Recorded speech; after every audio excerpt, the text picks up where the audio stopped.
오늘도 이 아침에 기도의 자리로 나오신 성도님들을 환영하고 축복합니다. 이 시간 하나님께서 우리에게 주신 말씀은 예레미야 9장 17절에서 26절까지의 말씀입니다. 만군의 여호와께서 이와 같이 말씀하시되 너희는 잘 생각해보고 곡하는 부녀를 불러오며 또 사람을 보내 지혜로운 부녀를 불러오되 그들로 빨리 와서 우리를 위하여 애곡하여 우리의 눈에서 눈물이 떨어지게 하며 우리의 눈꺼풀에서 물이 쏟아지게 하라. 이는 시온에서 통곡하는 소리가 들리기를 우리가 아주 망하였구나. 우리가 크게 부끄러움을 당하였구나. 우리가 그 땅을 떠난 것은 그들이 우리 거처를 헐었음이로다 함이로다.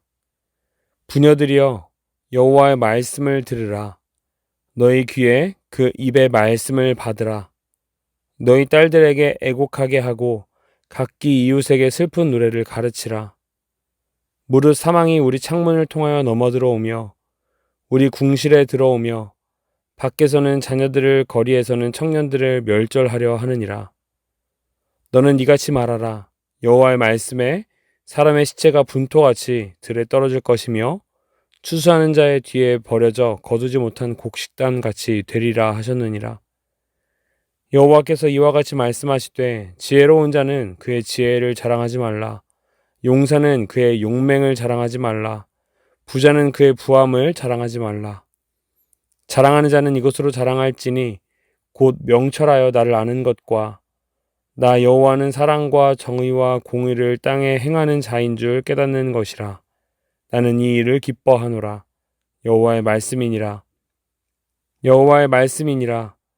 보라, 날이 이르면 할례 받은 자와 할례 받지 못한 자를 내가 다 벌하리니 곧 애굽과 유다와 에돔과 암몬 자손과 모압과 및 광야에 살면서 살적을 깎은 자들에게라.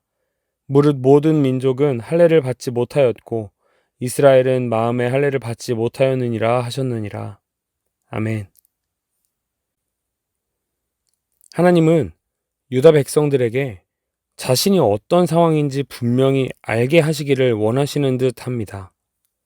그것은 그들이 자신들의 잘못된 그 상황에 대해서 슬퍼하고 눈물을 흘리며 하나님 앞에 회개하고 돌아서야 한다는 것입니다. 오늘 본문에서 하나님은 유다 백성들을 향하여 계속해서 눈물을 흘리라고 애곡하며 통곡하라고 슬퍼하라고 말씀하십니다. 왜냐하면 지금 유다 백성들이 처해져 있는 상황은 비록 당장은 그들에게 어려움이 없어 보이고 평안해 보일지도 모르지만 그들에게 심판이 임박해 있기 때문입니다. 그들의 마음과 생각이 둔해서 하나님의 마음과 계획을 깨닫지 못하고 있기 때문입니다. 하지만 하나님의 심판은 그들의 코 앞에 놓여 있습니다. 그래서 하나님은 그들에게 다가올 그 심판을 두려워하며 통곡하고 애곡하고 슬퍼하라고 말씀하시는 거죠. 그 이야기가 17절부터 22절까지 계속해서 언급되고 있습니다. 17절에 곡하는 부녀를 불러오라고 또 지혜로운 부녀를 불러오라고 말씀하시고 18절에서는 우리의 눈에서 눈물이 떨어지게 하라고 20절에서는 슬픈 노래를 가르치라고 말씀하십니다. 심지어 19절에서는 그들이 어떻게 통곡해야 하는지도 말씀하십니다. 그리고 이 메시지는 현재 유다 백성들의 상황에 대해서 누구보다 무엇보다 명확하게 알려주고 있습니다. 19절 말씀입니다. 이는 시온에서 통곡하는 소리가 들리기를 우리가 아주 망하였구나. 우리가 크게 부끄러움을 당하였구나. 우리가 그 땅을 떠난 것은 그들이 우리 거처를 헐었음이로다 함이로다. 우리가 망하였다. 우리가 크게 부끄러움을 당했다. 우리 모든 거처가 무너졌다. 이렇게 통곡하며 슬퍼해야 한다고 하나님께서 알려주시는 겁니다. 또한 회개하지 않고 돌이키지 않는 그들의 다가올 미래에 대한 이야기들을 그들에게 들려주시는 것이기도 합니다. 유다 백성들은 이러한 상황에 대해서 분명하게 인식해야 했습니다. 자신들이 지금 해야 하는 것이 무엇인지 분명히 알아야 했습니다. 하지만 이 말씀에 이어서 나오는 하나님의 말씀은 그들이 그렇지 못하고 있음을 보여줍니다. 왜냐하면 하나님께서 말씀하시는 것이 내가 진짜 기뻐하는 것은 이거야 라고 알려주시기 때문입니다. 다시 말하면 현재 유다 백성들은 그렇게 살지 못하고 있으며 오히려 다른 모습을 보이며 살아가고 있다라는 것입니다. 23절, 24절 말씀은 이렇게 이야기하고 있습니다. 여호와께서 이와 같이 말씀하시되 지혜로운 자는 그의 지혜를 자랑하지 말라. 용사는 그의 용맹을 자랑하지 말라. 부자는 그의 부함을 자랑하지 말라.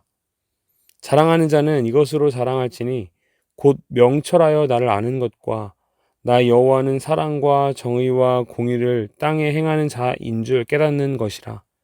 나는 이 일을 기뻐하노라. 여호와의 말씀이니라. 아멘.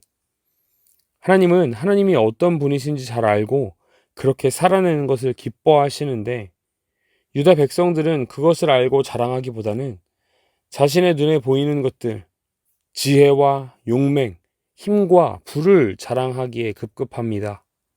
그리고 할례받은 자라는 사실로 자기들은 하나님의 심판으로부터 멀어져 있는 자로 여기고 살아갑니다. 하지만 하나님의 심판은 심지어 유다 백성들까지 포함한 모든 하나님을 올바로 알지도 하나님께서 기뻐하시는 모습대로 살아가지도 못하는 사람들에게 적용이 됩니다. 사랑하는 사김의 교회 성도 여러분, 우리의 모습은 어떤지 한번 돌아보면 좋겠습니다. 오늘 나의 삶에 가장 자랑이 되는 것은 무엇입니까? 세상 앞에서, 하나님 앞에서 자랑하는 우리의 모습은 무엇인가요? 혹시 우리의 상황은 하나님 앞에 회개하며 돌아서야 하는 상황인데 정작 우리는 그렇게 하지 못하고 오히려 내 삶에 드러나는 좋은 것들만 바라보며 자랑하고 있지는 않으신가요? 하나님 앞에 서서 기도하며 우리의 문제와 상황에 대해서 올바로 알게 해달라고, 그래서 나의 모습이 하나님 앞으로 돌아서야 하는 상황이라면 이 굳은 마음을 눈물로 녹이며 기도할 수 있게 해달라고 구하며 나아가면 좋겠습니다. 또한 세상에서 사라질 것들을 자랑하며 마음을 갖는 것이 아니라 영원하신 하나님을 알고 하나님과 소통하며 하나님의 뜻을 우리 삶에 이루어가는 것을 우리의 가장 큰 자랑으로 여기며 나아갈 수 있는 우리 사랑하는 사김의 교회 성도님들의 오늘 하루 삶이 되시기를 간절히 소망합니다. 함께 기도하시겠습니다. 이 시간 우리 한 가지 기도 제목으로 함께 기도하실 때에 우리가 영적으로 깨달을 수 있는 민감함을 달라고 함께 기도합시다. 그리고 세상에서 나의 자존심을 내세우지 않을 수 있도록 겸손을 달라고 기도합시다. 그래서 하나님께서 나의 삶에 원하시는 것이 무엇인지 바로 깨달을 수 있도록 해달라고 함께 기도합시다. 하나님, 나의 마음이 둔감하여 하나님의 말씀을 깨닫지 못하는 어리석음이 없게 하옵소서. 내 삶의 가장 자랑이 하나님의 마음을 아는 것과 그 마음을 삶으로 살아내는 것이 되게 하소서. 그렇게 살아낼 수 있는 힘을 허락하옵소서. 함께 기도하시겠습니다.